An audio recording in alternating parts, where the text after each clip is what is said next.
Hey everybody out there, it's Pastor John with your midweek reflection. We are coming to the home stretch of our Politics of Jesus series, and incidentally, the home stretch of the campaign cycle as well.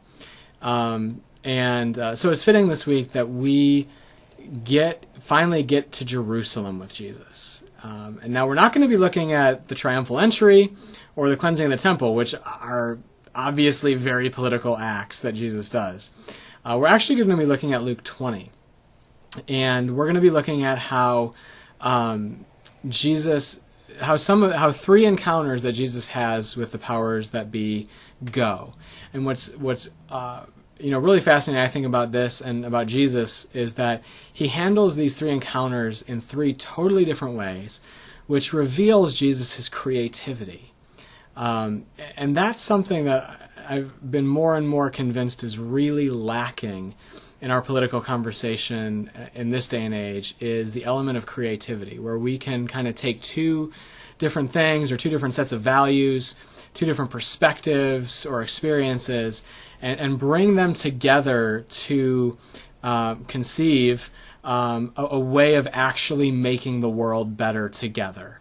We're really lacking in that political creativity. And one of the reasons is that the empire thinking that we are inculcated with is usually an either or. It's usually presented as a battle more than a conversation. And so this week we're going to kind of see how Jesus' creativity comes into play. And one of the things I wanted you to think about is, what drives you the most nuts about how politics are done in our society? And in particular, the other side. So if you're, you consider yourself more of like a Democrat, like what drives you the most nuts when Republicans do it?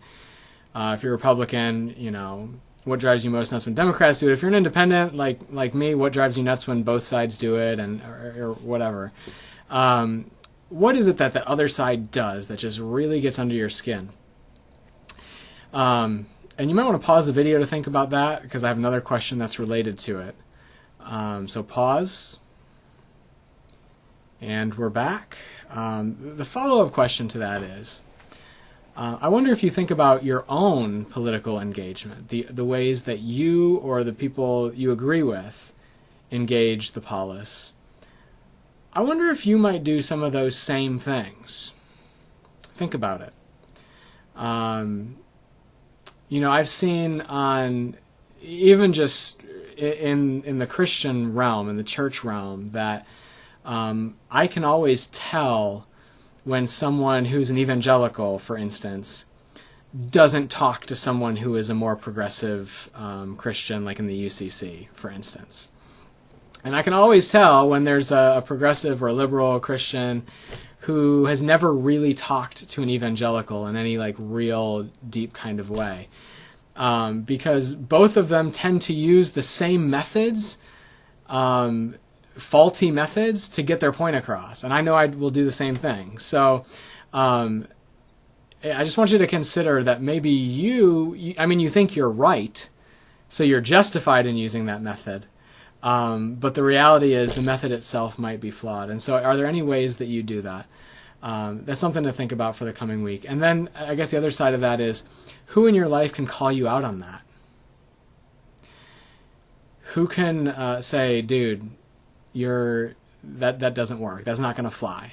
That's not respectful to the other side. Doesn't show you've really listened, and you're not loving your enemy, or loving your neighbor for that matter. So who in your life can do that and and kind of keep you on the straight and narrow when it comes to really engaging in the political conversation in Christ-like ways?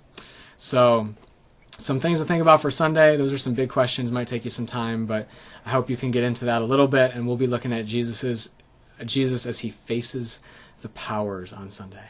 As always, I look forward to worshiping with you as we live the gospel life together. Until then, may God bless you.